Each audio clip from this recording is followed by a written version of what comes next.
আসসালামু আলাইকুম viewers, Mariam kitchen থেকে আজ আবার আপনাদের সামনে হাজির হলাম নতুন আরেকটি রেসিপি নিয়ে। আজকে আমি আপনাদেরকে করে দেখাবো রসুন ভর্তা।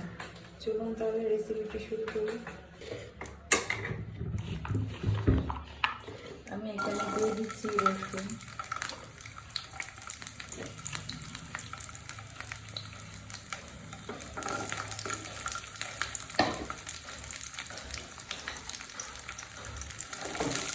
আমি রসুনটাকে ভালো করে ভেজে নেব। যে পর্যন্ত সিদ্ধ না হবে সে পর্যন্ত আমি বাঁচতে থাকবো।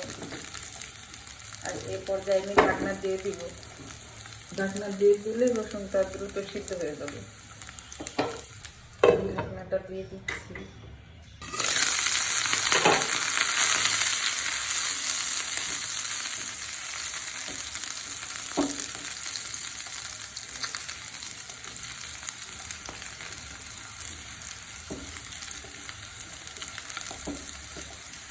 আমি আর একটু ভেজে নেব।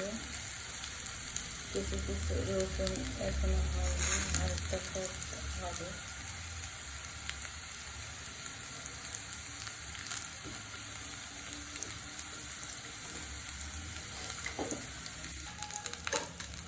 আমার রসুনগুলো ভাজা হয়ে গেছে। এখন হচ্ছে আমি একটা বাটিতে নিয়ে নিচ্ছি।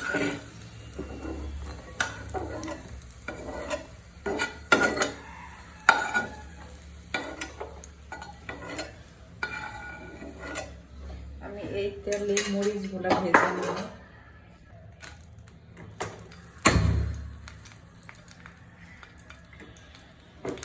মরিচটা মচমচে করে ভেজে নেব।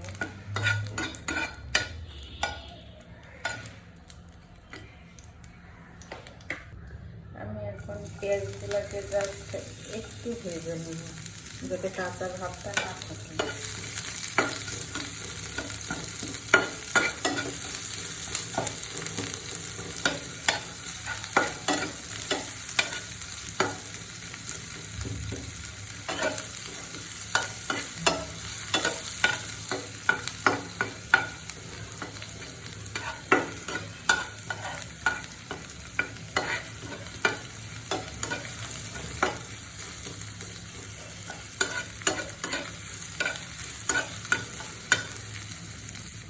আমি পেঁয়াজটা এখন উঠিয়ে নিচ্ছি,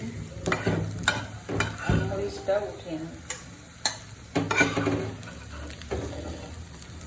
আমি এখানে পেঁয়াজের পরিমাণ কম নিচ্ছি, কারণ রসুনের ভর্তায় পেঁয়াজ তেমন না দিলেও হয়।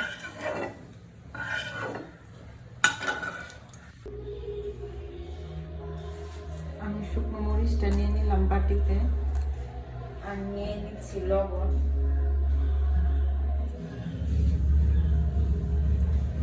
ভালো করে ভেঙে নিচ্ছি।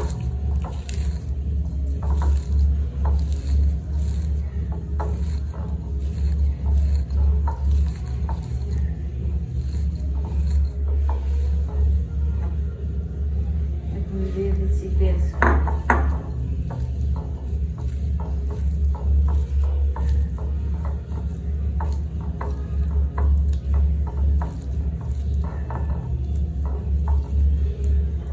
দিয়ে দিব ভেজে রাখা রসুনটা।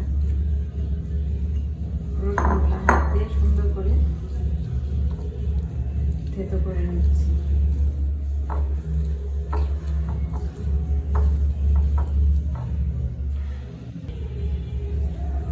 আমি এখন ধনেপাতা কুচি দিয়ে দিচ্ছি।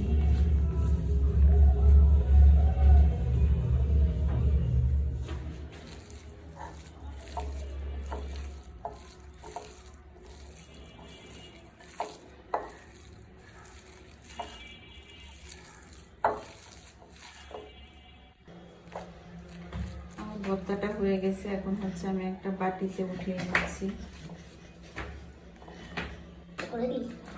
আমার তৈরি হয়ে গেল রসুন ভর্তা। সবাই বাসায় এইভাবে ট্রাই করবেন। কেমন হয়েছে কমেন্টসে জানাবেন। ভিডিওটা ভালো লাগলে শেয়ার করে দিবেন। সবাই ভালো থাকবেন, সুস্থ থাকবেন, নিজের যত্ন নেবেন, নিজেকে ভালো রাখবেন, প্রাণ খুলে হাসবেন। আল্লাহ হাফিজ।